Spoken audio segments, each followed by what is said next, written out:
L'Allemagne pourrait connaître une légère récession en 2025, marquant ainsi une troisième année consécutive de contraction économique, une situation sans précédent depuis la réunification, selon le président de la Bundesbank, Joachim Nagel.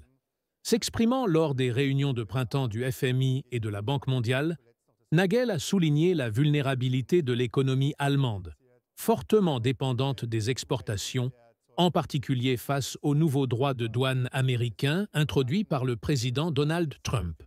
Le gouvernement allemand a révisé sa prévision de croissance, passant de 0,3% à une stagnation, invoquant une incertitude économique accrue.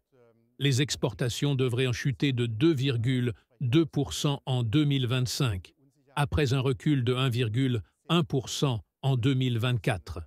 L'inflation devrait diminuer à 2% en 2896-2025, tandis que le taux de chômage augmenterait à 6,3%.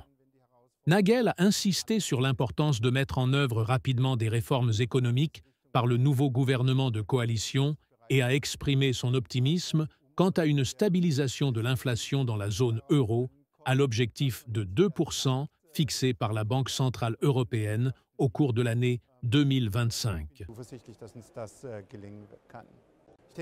Ce contrat de coalition va clairement dans la bonne direction. L'important maintenant est que ce qui a été convenu dans ce contrat soit mis en œuvre rapidement. C'est pourquoi je serais heureux si le nouveau gouvernement fédéral, lorsqu'il commencera à travailler à partir de la première semaine de mai, se met rapidement à l'action, car nous sommes clairement dans une période de grands défis.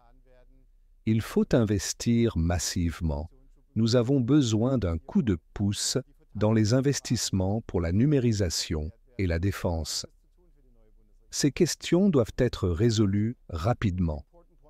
Il y a beaucoup à faire pour le nouveau gouvernement fédéral. Le point important, c'est que l'inflation a un impact particulièrement significatif ici, aux États-Unis.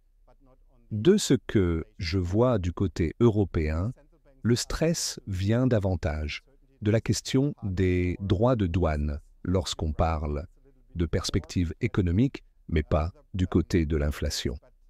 Je pense que les banques centrales sont habituées à ce genre de situation. L'incertitude fait partie de notre métier.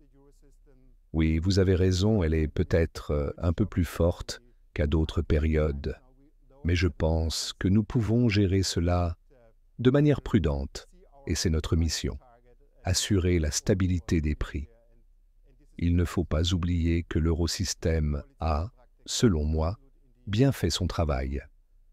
Cette année, nous avons relevé les taux 10 fois, puis nous les avons abaissés 7 fois, et je m'attends à ce que nous atteignions notre objectif de stabilité des prix au cours de cette année. C'est une bonne nouvelle.